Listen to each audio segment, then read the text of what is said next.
sanin isi masang chun pu aron khat ka do no men jun pu aron in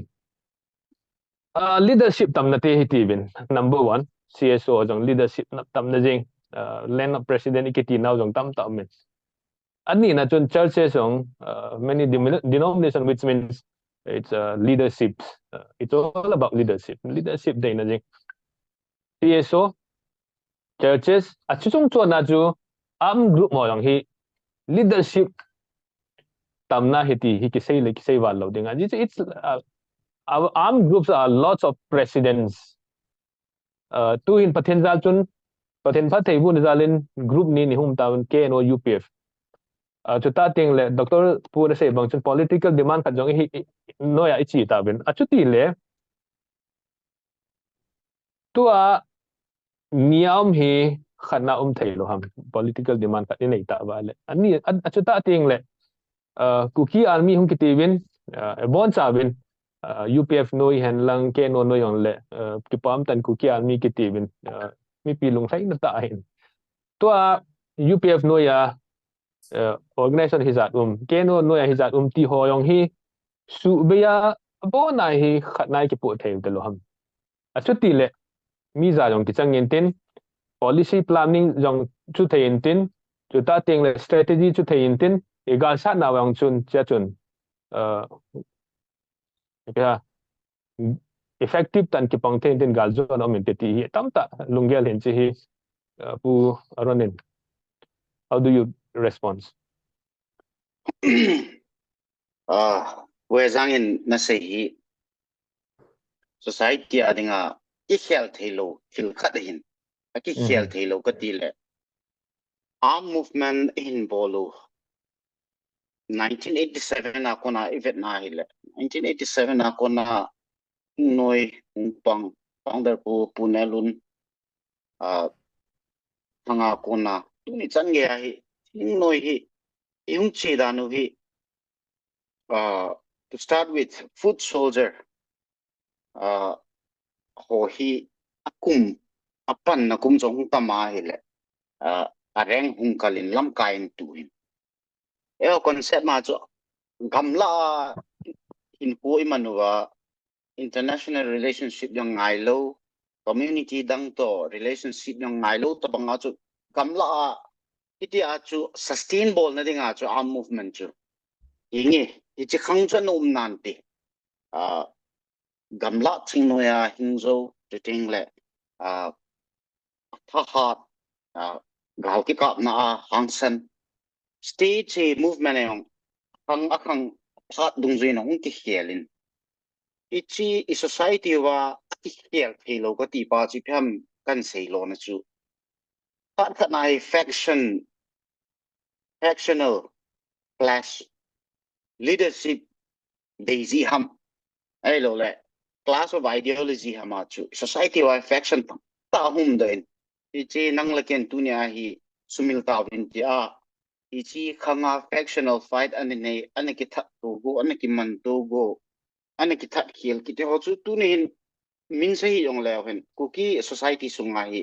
organization khatna lam ka organization dang alam ka kha anna pang khoma ki tha to go ki man to go ki tu to chili tam ta society ai umai ichi sunga yong hen organization ho hi event na le inam din munwai tu ni hi thingnoi hi seniority kumizat pangtam gen thei change an tho tam gala ti chu ingnoi tam zo ai ki vet ni a hi le ha cho hung chi chi na hi le government to so in nevin dr silin to kyo hi gamla thingnoi a thai le di le chun apan ne di ki lo ding ai le india government chu dialogue nga engage bolding hi pha na chun ipan na thei chu na ma de nga chu ki panga tu ni chan ya ki panga in a hin na say land of president na ti da wanga chu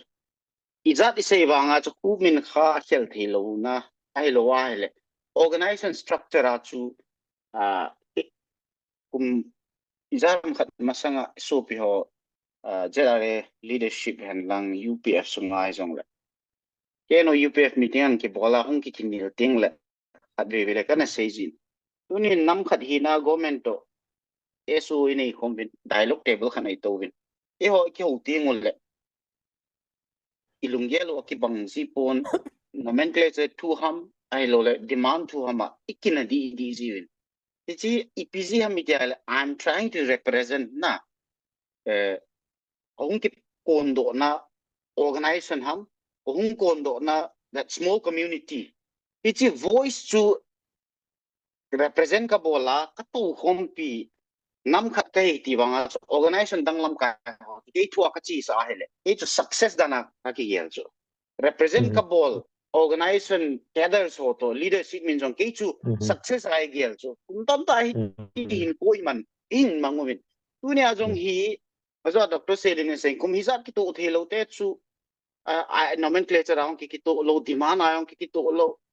gal hum le ki to cho ajo piha advocate pa na say necessity ati bangaj necessity pa na in ki tu tawe ichi manu ni se ai chi lai wa nomenclature tu ki say lo je ho yo to ai gal them khat ong ti ma ki tha ki ma cho them khat ong ki tha a chi mang nu tho mo le ichi interest pa self propel representable organization ham kung kon do na tribe ham that terchan pu sunga chu ke ho vai hop na ham ampu pi district sunga ke ho vai hop nam pa se chu represent in ki bolting le icha chu ke sanga mi thu chi le in representable organization to mi tham khat chun ke chu not capable ati dham na ai lo le phat pa zo chun ama thu chu ke no UPF ai lo le e ho meeting a chu hi chi pa chu hung chi ting le ichi concept pa hi ki khel thelo pa hi tunin e ho thingno ya yong hi umachu aji chu leader too many leader iti ne chu pya mi ti le organization khana area khana leader khat chun ama gel pa chu namin jong achi pi ding ama gel pa chu miu sin achi pi ding ama het lo chu ipiha chi thelo ding ti tabang supreme hi now hi supreme tambe sein ya chu tuni chen ge khatna political demand khat a hin nai tu thing le nam nyong chu khan itinawi a hin in chi ikilewa I organization chi ikileting le hi supreme hi now pa hi a pe lo lai je ai hi chi pia bluetooth na ki connect na distance ro akhel bluetooth disconnect chi tabang hi society hi na ki muin hi chi jong hi dunia hi kamlei se didal na wa hi mi king kiti chinga mai bolting le min jong e ki cha na icha ten jong e ko ma thil khat athum chu e pi lawa le tia ati khai lewa le chun a pha sit pa chu thil chu minum tale hi chi chu bi na dinga ki pi yong thil mai chu ya chu dunia ka sei nom chu num le wen da le wen society ai ke lai kom na thing noi tiang la tamin CSO itiang le itam din hay hin tunin hi chi ki khel na ding pha chu thungai tai te kana khanin Kuki pi Manipurin to apex body hi cho kinu ma cho however Kuki pi Manipurin apex body hinan meeting a bola resolution ala pa chu midang ina pom lo le society a chu lung to mo na zo su ya chu ken ka sei chu tunia hi hino hian lang MLA lang CSO hi jong inam din mun wa hi ibol hom lo wa le ikin anawa pangding te kana khana chun MLA o ki resigning khat ve vele sei ji ve ai lo lam mi tham khat chun minister ki resigning MLA ki resign ngai poi ai lo wa le example khana eso ho chu to ngai pan lai sin talk success ponte ti voice on chu ki ji chu ai pi chu yong le nomenclature tu en lang ip bol di yong le ibo ikeu ko mu wa SO group elected MLA CSO iti ting le chun not one dunia CSO hin there is no organization that represents everyone as a whole consensus umlo chu toy ji acceptable lu ngai chu ya chu tu idin minwa hi apoi mo hi pyamiti ai ting noi arm group khat hi na in ailol umbrella khat hi na in e ho meetinga hi resolution se chu nama tu a chi ti poi CSO khat hi na in meeting chu no hon atumana bol thei we however nama chi ti le no se ki ho na pa chi ti poi elected MLA ho hen lang ko hi jong le adi hen lang adi lo hi ta jong I bol diu khat hi I bon chawa I zaw na wa decision ila lo wa le ichi ako na ki hentel na ai lo wa le tilung to lo na chu akipat na hung hiding hi ti pa hi tu nia hi enge structure sim to na ding phat wang ine lo mai theu hi tu hin ali chu kum tam ta kum som thum wal hin ki vai po danu nam hin danu hi overnight na ki khel thi lo ding hi tu ni chan gya hi ipidinga evolving hi na lai wa mi ti a hi le ina boy pi lo chu ding le chi necessity chana chu ti na man na namin hi chan I to lo zio a chan lo chu ai tu ni in chi chu hun ta wa hi le lam kai ho zo sin igel diu wa ka dei wang chu decision nama chi pi dinga I dei I bol gu nu chu I ke ho khom ba resolution ila khom mo ngai atuma khanin meeting a bola decision khadan la nama chi pi ding ta hung ki phong do I chi chu o ma hi le the society awang hi ti khen dal na chu apan ba na hu ding hi acha ina in tua e ho context a ka ga sei nom chu MLA ai lo le SO group chiteng le CSO tilin keno UPF divai hok nei event na le public yang undecided hi be se wam kati so to ay confuse hi na la so UPF spokesperson khat hi nen UPF sunga loi le pai ho thung ke loi kom na ka sei ji tan nomenclature issue a chu ibo is you chun event na hi le e ho akuki ngai lu di sat ho chun UPF ingoi ho ke ho chu nam kuki chu ka pom lo ka ngai lu nau pom zat dana mu yong mi anom cho phat khat na hi en hi chilai ta ke ma mi mal hi na ke gela political demand ki chu area au ma hin ichi area chu amun to pha dominate bol mi ke chun to ikivo lowa I demand chu achi kom lowa amo tu chun kha hi lowa le ichi a demand area chu iti zau dham ya chu nam hi tunin nomenclature ki boy jong lewen ichi nomenclature ja chu e ho sunga hi ki khen na uma hi le demand area chu kering ti ne hi that will be the beginning of our downfall demand success lo na ding ki pat na ding hi ti a chu ipi hi le ipun khom phat angai ti a chu tam ta hi unity kin boy pin tunin gal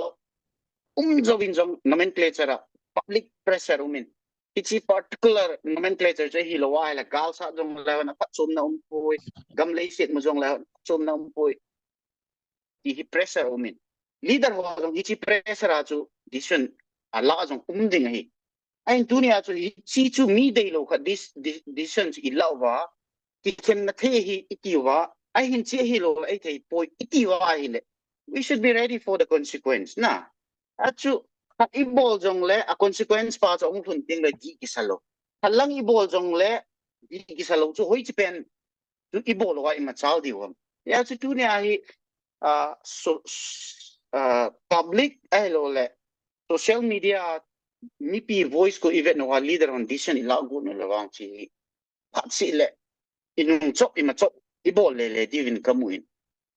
no UPF to elected MLA galzuin akito komin representation ki pigo na chun nomenclature chua lungel ki balo na no ichia ki sei chu ichi nomenclature hi tuni arm group leader khat kai mana ken ka sei tha the poi na sei tha the poi elected MLA khat ni mana mi pi thalenga nang dunia he kuki hi diwe kuki hi lo diwe ti chunang na sei the poi let's leave these two civil society organization hi dham public hi dham forum khat chu nanti dia chu ki koye hin however hi chi chu sei tha lo movement achal thi lo ding a election I sei tha di wi I sei tha pau chu mi pin aki sei la accept bo la I chi di un tu ne hi khat vele hi chi particular nomenclature a chu movement I bol lu le ya inok lo diu hi chi chu I dei pau chu mi pi dei chi ta in bol ti ngol le ilanga anom lo ho dung phai lo je a chu ila wa hong zau lo ding le adi kita poi ti ki diu pai hi chi hi society I ka vet na le we're just moving to and fro we're not moving forward na hi tuni hin back and forth hi chipa hi hi thea hi le who is the right person to decide or are we all together going to take a unanimous resolution on this. Na, is it negotiable, non-negotiable? Ichi abul pat pa kichi lowa mipi lung thai na chu movement ni bol di wale. Tunin ki go kom na dingin ki me mat dong lewen. Ichi a chu ilung thai lo wale. Kiti chu movement ng chu gam le si chu ipiam mipi a ding. Ichi hi undecided na eu mo hituni chan ya ka seizing in chi hi once and for all. Gel han khat angai chuting le atsai na hit separate administration to ipiting idea lo Manipura dinga still khat na khom na wa MLA som in even we are around 10 to 15 lakhs ke ka population even gamlei se ito phawin kum som sunga Manipur budget chu IPA ki mangam thing tha gen the ta ne la cha ne lo lewa COVID omin ai lo le farm ibol le government thu pina neo ka cha mu na ding system in ai bubin Manipur government in budget IPA manam they will indigenous ho culture custom tradition protecting akitin polo Manipura kipat nahi ativin more than 20 crore they spend on constructing polo statue chichu ukite nga IPA phat chum na mam however government abol ipiding am tela public nung haina nga abol anina nung pok thong ativin nothing related to other ethnic communities na Manipur budget manguvin ala sangai festival ativin Manipura ipem tourism development di ativin ho gam sunga hoilai tourism ki development ichi ho chu event na wa hile nam Manipura chi chien ko ma everything is in the interest of Meitei it ha cho ya cho advocate pone say chu it has now become a necessity na ichi chu separate administration pa meaning pa chu piam tile holding a atuma ki vai pu na holding atuma pan ichi authorities inei lo wala Manipur noise ki le ki jong lewen we are going back to square one. Administration jo amon an bol kidding. Center ako na development pan hunzo situ may the interest abo kimang kidding and we will perish. Na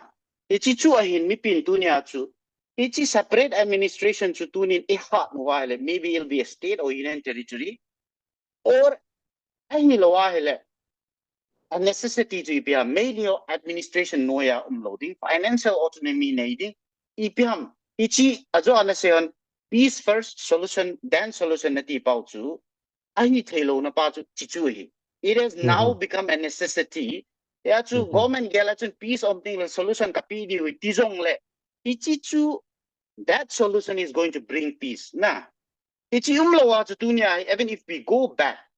the same process will repeat ya chu mipi in tunya hi lamkai ho jong kilung to utin IPM angai cha pa chu ichi hodinga akum be at til khat hung lo wale Indian government akona ho in zo lo diu hetai to think like land rights to think like financially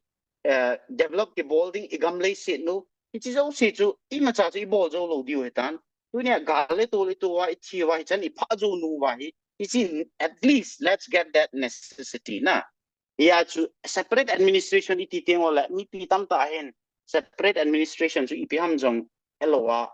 IPM mo po na jong chu umahin ay tunia lam kai hon jong kam kan igel was solution in what form constitution amend bol di yong le